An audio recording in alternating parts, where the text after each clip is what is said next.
یہ میرے پاس ایک کاغذ ہے جی مسٹر چیئرمین، یہ خیبر پختونخوا کے پرائیویٹ اسکولوں میں جو کتابیں پڑھائی جاتی ہے اس میں انگریزی کا ایک سبق ہے 7 فولش men، اور یہ 7 فولش men کہا گیا کہ یہ بنیر سے تعلق رکھنے والے تھے۔ جی اب مسٹر چیئرمین، آپ خود سابقہ قبائلی خطے سے ہیں، آپ پختونوں کو جانتے ہیں کہ انہوں نے سکھوں کو ریزسٹ کیا، انہوں نے انگریزوں کو ریزسٹ کیا۔ بنیر ایک ایسا ضلع ہے جس نے 1862 میں انگریزوں کے ساتھ امبیلے کی جنگ کی۔ آپ ڈبلیو ہنٹر کی کتاب اور انڈین مسلمان، آپ والکیرو جو آخری گورنر تھا خیبر پختونخوا کا، ان کا دی پٹھان اور باقی کتابیں پڑھ لیں، آپ کو پتہ چل جائے گا۔ وہ کہتے ہیں کہ بنیریوں نے 1862-63 میں انگریز فوج کو،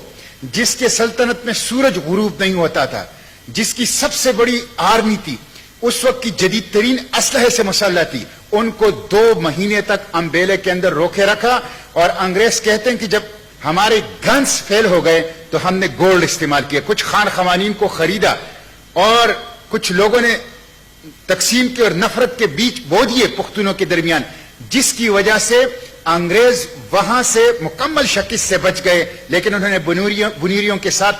معاہدہ کیا کہ ہم آپ کے معاملات میں اور آپ کی زمین میں اور آپ کی مٹی کے اوپر قدم نہیں رکھیں گے۔ مسٹر چیئرمین، ڈبلیو ہنٹر کہتا ہے اور انڈین مسلمان میں کہ اگر بنیری کامیاب ہو جاتے تو لاہور کی گورنر ہاؤس تک ان کو روکنے والا کوئی نہیں تھا۔ یہ ایسے لوگ کہ جنہوں نے سکھوں اور جنہوں نے فرنگیوں کے خلاف اپنی مٹی کی، اپنی آزادی کی، اپنی غیرت کی تاریخ رقم ہی ہے۔ آج بھی اس غلامی کے دور کے اندر جب ہم ان کی تاریخ پڑھتے ہیں تو سر فخر سے اونچا کر لیتے ہیں۔ ان کے لیے نصابی کتب میں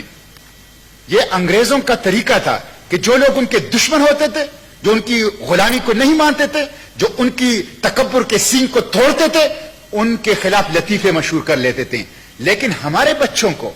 خیبر پختونخوا میں پرائیویٹ اسکولوں کے اندر ہم اپنے بچوں کو استعماری اینک سے تاریخ پڑھا رہے ہیں، ہم ان کو وہی نفرت انڈیل رہے ہیں جو استعمار نے یہاں پہ جس کا بیج بویا تھا، اور ہم اپنی غیرت کی اور بہادری کی اور آزادی کی اور حریت کی اور قربانی کی وہ تاریخ اپنے بچوں کو نہیں دے سکتے۔ یہ شرم کی بات ہے، یہ حکومت کے لیے شرم کی بات ہے۔ میں کسی پہ الزام نہیں لگانا چاہتا مسٹر چیئرمین،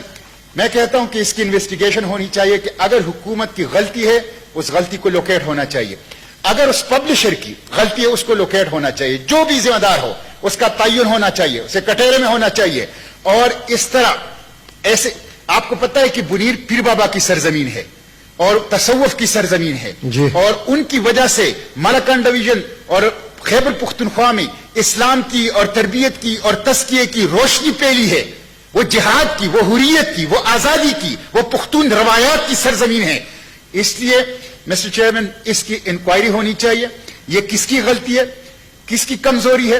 کس کی مجرمانہ غفلت کی وجہ سے یہ کام ہوا ہے، اور اس طرح کی چیزوں کا تدارک لوکیٹ بھی ہونا چاہیے، تدارک بھی ہونا چاہیے، اور آئندہ کے لیے اس سے بچا بھی جانا چاہیے۔ اس لیے میں چاہتا ہوں اس کو بھی کمیٹی کو ریفر کریں۔ جی سینیٹر صاحب، آپ کا دونوں آئٹم جو ہے متعلقہ جو کمیٹی ہے